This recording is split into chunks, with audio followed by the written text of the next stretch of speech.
A mild spring evening in May 2022, Alice Wood and Ryan Watson arrive arm in arm at a charity gala in Stoke-on-Trent, not far from their home in Cheshire. They are both 24, engaged to be married, and tonight is meant to be a celebration. Ryan, a support worker at a brain injury charity, has been invited to a 60th birthday party for a client, an event filled with cheerful chatter and life. Alice, a philosophy student weeks away from her final exams, smiles warmly by his side.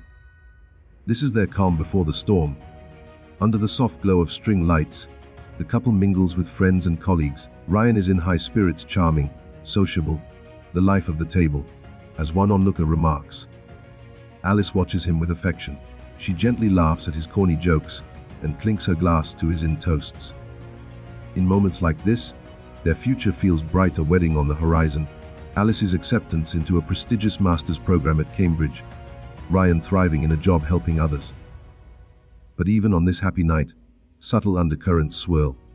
Alice notices Ryan being especially friendly with a woman across the table, a colleague named Tiffany Faraday, who chats and laughs with him. A tiny pang of insecurity tugs at Alice's chest as she watches their easy rapport. In turn, when Ryan returns to their side of the table, he finds Alice in animated conversation with a group of male attendees. He forces a smile, but a flicker of jealousy has already sparked in him. Tiny embers of doubt glow quietly beneath their smiles, unnoticed or quickly brushed aside. They trust each other, but they are young, and where love runs deep, so too can the fear of loss. The music begins to fade, a slight tension emerging in the undertone. As the evening wears on, the warm buzz of wine and beer softens their senses. They dance together, holding each other close. For now, everything is fine. In the back of her mind, a line from Marcus Aurelius's Meditations echoes, a passage she underlined long ago. Accept the things to which fate binds you, and love the people with whom fate brings you together. She lets those words resonate in her heart. Tonight, fate has bound Alice and Ryan in love. She leans her head on his shoulder, wishing this feeling could last forever. Little do they know, in a matter of hours fate will bind them in tragedy. For now, they bask in a gentle peace, a peace Marcus Aurelius himself might have cherished, unaware of how quickly tranquility can shatter. The Stoic philosopher Seneca warned that anger is like a ruin, which breaks itself upon what it falls. Neither Alice nor Ryan can imagine what anger will break before the night is through. A distant roll of thunder is heard, or a low ominous note signaling trouble ahead. The fracture, the music shifts to a tense low rhythm. A car door slams shut, keys jangle. It is past 11 p.m. when Alice and Ryan leave the party and begin the 9-mile drive back to their home in the quiet village of Rode Heath. Alice, though tipsy herself, insists on driving Ryan's white Fiat Punter since Ryan drank more. The celebratory mood has evaporated. In the close confines of the car, silence weighs heavy until it shatters. You think I didn't see you? Ryan suddenly snaps, words slurring slightly. Flirting with my mates like that, do you enjoy making me look stupid? His tone is sharp, wounded. Alice's grip tightens on the steering wheel, knuckles whitening. What are you talking about, Ryan? I was just being polite, she retorts, trying to keep her voice steady. Her heart thuds in her chest, heat rises in her cheeks. Polite? Yeah, right. He scoffs bitterly. You were all over them. I'm not blind. Alice? She bites back a harsh reply as anger and hurt swirl inside her. Yes, she chatted with his coworkers. But what about him and that woman, Tiffany? The memory of Ryan laughing with Tiffany at the party flashes in her mind, tightening her throat. The tiny seed of jealousy planted earlier blooms into indignation. This is ridiculous. Alice mutters under her breath, blinking away angry tears as she fixes her eyes on the road. Ryan's voice only grows louder, fueled by alcohol and insecurity. Every bloody time, Alice, every time you do this, he shouts. I'm sick of it. He slams his palm on the glove compartment. The sudden blow causes Alice to flinch. Her patience is eroding fast. The teachings of calm and rationality she once studied are nowhere to be found in this moment. Thunder rumbles softly outside. Headlights cut through the darkness as tension escalates. By the time they pull onto Oak Street in Rode Heath, the argument is a full blaze. Both are yelling now, dredging up old hurts and accusations. Ryan's face is flushed. Alice's hands tremble on the wheel as she fights back a storm of emotion. She brakes hard in front of their small brick house. The car isn't even fully in park before Ryan throws open his door and staggers out into the cool night air. Alice kills the ignition and follows, slamming the driver's door behind her. The quiet village street becomes an arena for their raw emotions. "Why are you acting like this?" she cries, voice echoing off darkened windows. "You're accusing me of things I didn't do." Ryan rakes a hand through his hair in frustration. "Oh God, not this again," he exclaims into the night, his voice strained. Behind drawn curtains, a few lights flicker on, neighbors roused by the commotion. Under a lone street lamp, Ryan paces in agitation. He turns and gives a frustrated kick to a trash bin by the curb, sending it clattering. Alice stands by the car, keys clenched in her fist, chest heaving with hurt and fury. Inside her mind, something ruptures. Enough. If they continue like this, they'll only hurt each other more with words. Without another word, Alice spins on her heel and marches toward the driveway, where her blue Ford Fiesta is parked. She cannot spend the night under the same roof as Ryan in this state. She needs to get away, maybe drive to her mother's house. Hot tears blur her vision as she fumbles to unlock the Fiesta. Seeing her storm off, Ryan follows. "Where the hell do you think you're going?" he yells, panic edging into his anger. He doesn't want her to leave in fury like this. Not again. Alice ignores him, sliding into the driver's seat and jamming the key into the ignition. The engine coughs to life, roaring in the midnight stillness. Headlights flare across the front garden. Ryan rushes around to stand in front of her car, bracing himself with arms spread. "Alice, stop. You're drunk," he pleads, rain beginning to prick at his skin. "Just come back inside, we can talk." Inside the Fiesta, Alice's breathing is fast and shallow. The car's frame vibrates with the revving engine, matching the tremor in her hands. Her mind races. "No man is free who cannot command himself," whispers a fragment of memory from her philosophy classes. But that inner voice is drowned out by the pounding of her heart. Rage, betrayal, and heartbreak have twisted together into one overpowering force. Her eyes dart to Ryan's silhouette illuminated in her headlights, then catch a glow on the pavement near his feet. His phone is lit up, a notification pulsing on the screen. Through her tears, Alice sees the name Tiffany Faraday. In that instant, all of her pain and fury finds a single target. He dares accuse me while he's messaging her.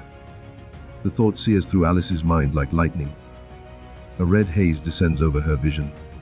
The last thread of restraint snaps. Epictetus, the Stoic sage, once warned that only person capable of angering you becomes your master. Right now, anger is the master of them both. Alice fixes her glare on Ryan, the man she loves, the man she was supposed to marry now, in her eyes, the source of her agony. Every slight, every accusation, every fear detonates inside her. With a strangled cry, she slams her foot on the accelerator. Tires scream against wet asphalt. The Fiesta lunges backward out of its parking spot and crashes into Ryan's white Punto with a tremendous metallic crunch. The impact shoves the empty Fiat up onto the curb, toppling a street bollard. Ryan leaps aside, barely avoiding the hurtling vehicle. Alice hears none of it, not the crunch of metal, not Ryan's startled shout. Her world has narrowed to the blood rushing in her ears and the surge of adrenaline. She yanks the gear shift into drive. Now the Ford Fiesta faces Ryan head on, its high beams glaring at him like wild, enraged eyes. Ryan stands on the pavement, palms out, frozen in disbelief at the turn of events. The vision of Tiffany's name on his phone burns in Alice's mind, fueling her wrath. She isn't thinking of consequences, only release from the unbearable feelings consuming her. The best remedy for anger is delay, but Alice does not delay. With a final, furious scream, she floors the gas. The engine howls, the tires grip, and the Fiesta launches forward. This is the moment where everything breaks. The moment's all sound drops out for a second, then a sudden, sickening TD. Tense music climaxes. The Ford Fiesta strikes Ryan head-on. In the blink of an eye, the gap between car and man vanishes. Metal meets flesh with devastating force. Ryan's body hits the hood, smashing into the windshield with a spiderweb crack of glass, then is flung forward. Time distorts into a slow-motion nightmare. His phone flies from his hand. His arms splay out as he crashes to the hard pavement. For an instant, There is an eerie stillness aside from the hiss of the Fiesta's engine. Ryan lies on the ground, stunned and gasping in pain but alive. A shock of horror surges through Alice as she sees him move. Her foot hovers over the brake. This could be the end of it. Stop. But Ryan is trying to stand, using trembling arms to push himself up, and Alice's rage has not run its course. Her face is pallid and twisted in anguish behind the shattered windshield. She lets out a broken, guttural sob. Instead of hitting the brakes, she grips the steering wheel tighter. With a snarl of revving engines, she jerks the car into reverse for one final maneuver. The tires squeal as Alice swings the Fiesta around in a tight arc, lining up once more with her fiancé's struggling figure. Ryan manages to stagger to his feet, eyes wide with disbelief and terror. He lifts a hand in a weak plea, blood at the corner of his mouth. "Ali," is all he manages to choke out. Alice floors the accelerator again. This time there is no hesitation, no mercy. The car leaps forward like a predator pouncing on prey. Ryan is right in its path, unable to move out of the way in time. The front bumper slams into him for a second time, a dull, heavy thump. His cry is cut off as he's knocked down and sucked under the chassis. The Fiesta jounces and thuds as it rolls over Ryan's body. Alice feels a dreadful bump reverberate through the car, followed by a scraping drag. The vehicle lurches, struggling to grind over the obstacle beneath. She presses on, tears streaming down her face, as the car finally surmounts and passes over him. Without fully realizing it, Alice keeps driving.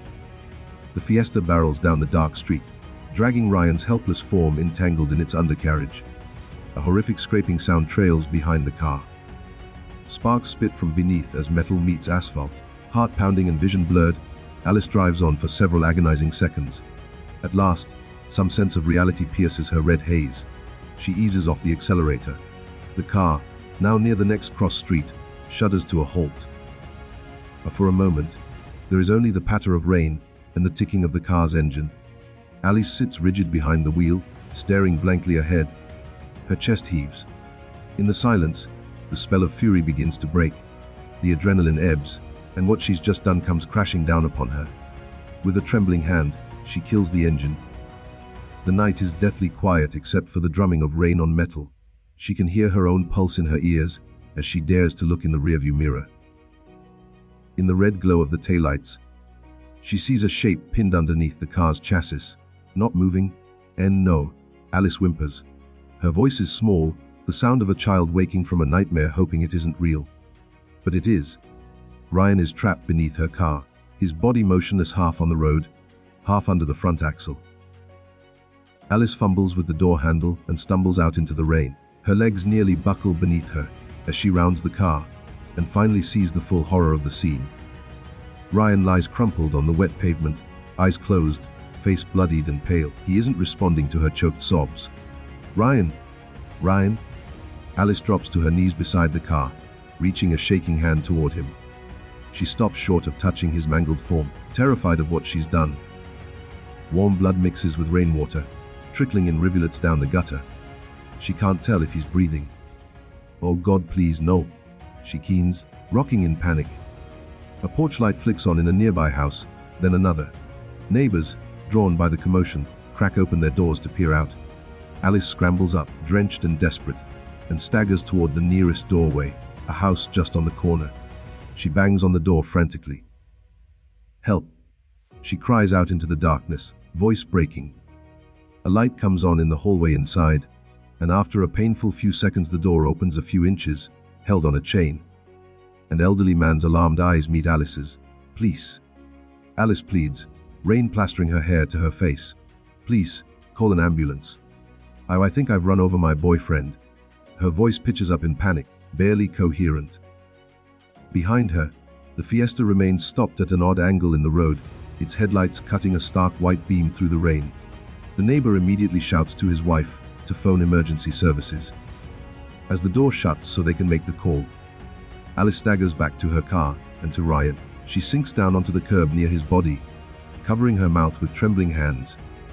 This can't be real. This can't be Ryan lying so still. Within minutes, the wail of sirens cuts through the quiet. Blue lights reflect off wet brick and windows as an ambulance and police cars arrive at the scene. Paramedics rush to Ryan and carefully extract him from beneath the car. Alice watches in numb disbelief as they check for any sign of life. The somber music, soft and slow, fades in. A paramedic looks up at the others and shakes his head. At 11:50 p.m., on that rainy May night, 24-year-old Ryan Watson is pronounced dead at the scene. The words echo in Alice's ears, unreal and muffled, as though the world had submerged underwater. She wails, a raw, animal sound, and tries to reach for Ryan, but two officers gently hold her back. One police officer, his face grim yet compassionate, kneels down beside Alice's shaking figure. He speaks in a calm, low voice, but she barely registers the meaning of his words as he informs her she's under arrest. Cold metal handcuffs close around her wrists. Alice doesn't resist. She is soaked, shivering, devastated, a ghost of the furious woman from minutes before. As the officers guide her toward the police van, Alice whispers brokenly, "It's fine. I deserve it. It's fine." She doesn't fight. She doesn't struggle. There is only emptiness and horror in her eyes. In the span of a few fevered moments, a life has been erased and countless others shattered. The ancient Chinese philosopher Lao Tzu wrote that, "The best fighter is never angry." In her anger, Alice had become the worst of fighters, one who let rage destroy what she loved most. By failing to conquer her own passion, she lost everything. The storm that raged within her has passed now, leaving only ruin and immeasurable sorrow in its wake. The trial's gavel bangs softly, distant murmurs in a courtroom. More than a year later, Alice sits in the dock of a hushed courtroom, the weight of her actions bearing down on her. The bright future that once lay before her is gone, replaced by the cold reality of a murder trial. She is pale and thinner now, dressed in a neat blouse provided by the prison. Her hands tremble slightly as she clutches a weathered copy of Marcus Aurelius's Meditations.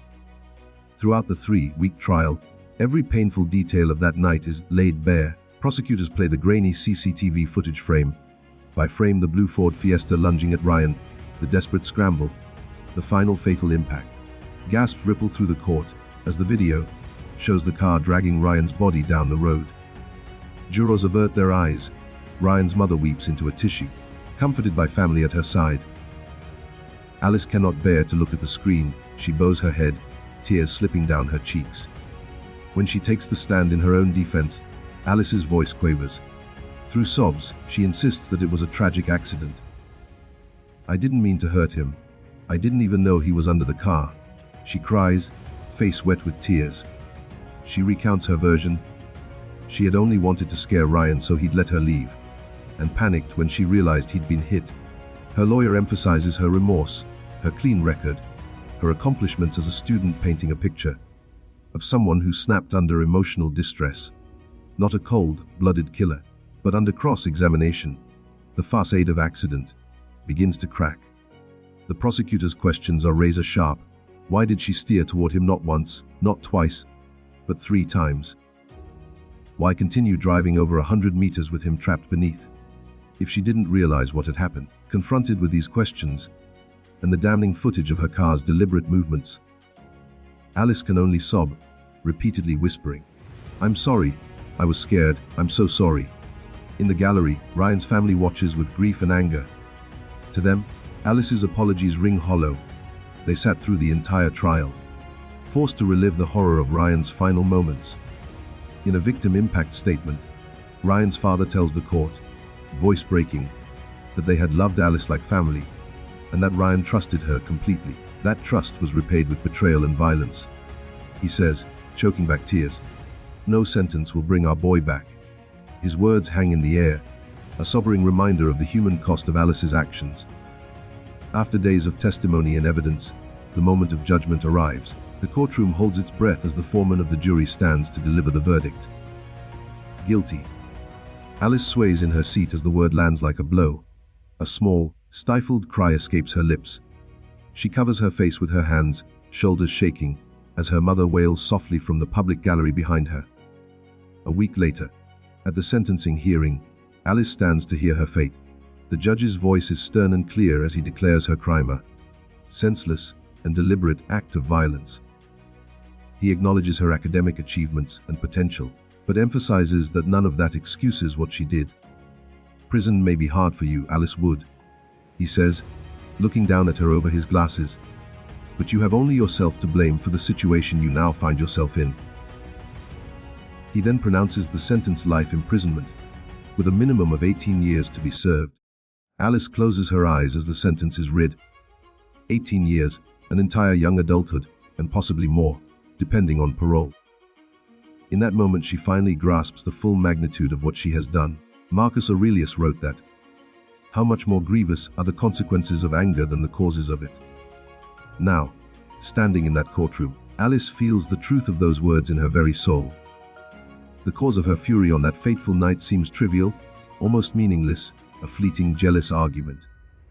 The consequences, however, are devastating and permanent. Ryan is gone forever, and she will spend the best years of her life behind bars.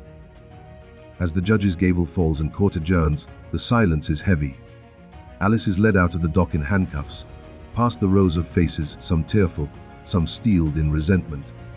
She pauses briefly as she passes Ryan's family, her red-rimmed eyes meeting theirs. "I'm sorry," she mouths silently, a final apology that no one can hear. Ryan's mother turns away, unable to look at her. In that tense, sorrowful moment, a teaching of Epictetus echoes. No man is free who is not master of himself. By failing to master her own rage, Alice has lost her freedom in every sense. The courtroom doors close behind her, with a resounding thud, marking the end of the trial, and the beginning of a very different life for Alice Wood. The lesson, soft, reflective music plays beneath the narration. The tragic tale of Alice Wood and Ryan Watson leaves us with a stark lesson about the perils of letting emotion overpower reason. In a fleeting moment of blind anger, Alice made a choice that could never be undone. An ancient proverb counsels, "If you are patient in one moment of anger, you will escape 100 days of sorrow." In this case, a few lost seconds of patience led to sorrow not just for 100 days, but for decades, and for many people beyond just Alice herself. When we act in anger or fear, we often justify it by the intensity of our feelings. But as Stoic philosophers teach, feelings are fleeting, while the consequences of our actions can endure forever. Marcus Aurelius urged himself to remember, each day, that people would do and say thoughtless or hurtful things, and that we can choose not to be hurt or ruled by them. Had Alice paused that night to master her temper, rather than be mastered by it, two young lives might have continued on, full of promise and hope. Emotional control and self-discipline are not just lofty ideals from ancient books. They are practical virtues that can save lives and prevent tragedy. Epictetus reminds us that we cannot always control what happens to us. Accusations, insults, and misunderstandings will occur, but we can control how we respond. A rational choice, made even under emotional pressure, is still a choice. No matter how great the provocation, we are ultimately responsible for our actions. Looking back, the argument that triggered Alice's rage seems insignificant. Jailous words, bruised pride, things that countless couples have fought over and then overcome. But in the storm of that night, those small sparks fell on very dry tinder. Alice allowed her fear of betrayal and her fury to dictate her fate. In her own words, she lost it, and in losing control of herself, she lost everything she held dear. The tragedy of decisions made in anger or panic is that they so often far eclipse whatever slight or pain ignited them. A moment's aggression can destroy years of love. One decisive instant can redraw the course of many lives. This story painfully illustrates what Stoic sages and even philosophers like Lao Tzu warned. Unchecked anger is a destructive force, and true strength lies in restraint and understanding. He who conquers others may be strong, but he who conquers himself is mighty. In the end, the case of Alice and Ryan is a reminder and a warning. It urges us to reflect on our own tempers and fears. When provoked or hurt, can we, for a moment, step back and take a breath? Can we remember the teachings of wisdom to remain calm, to delay reaction, to choose compassion over aggression? Each of us will face moments of intense emotion, moments that test our character. It is in those moments that the guidance of thinkers like Marcus Aurelius, Epictetus, and Lao Tzu can be our salvation, but only if we remember to heed it. Alice will have long years in prison to replay that night in her mind, to mourn and to repent. We can imagine her finally understanding the words, She once read the greatest victory is to conquer yourself. It is a bitter lesson learned too late.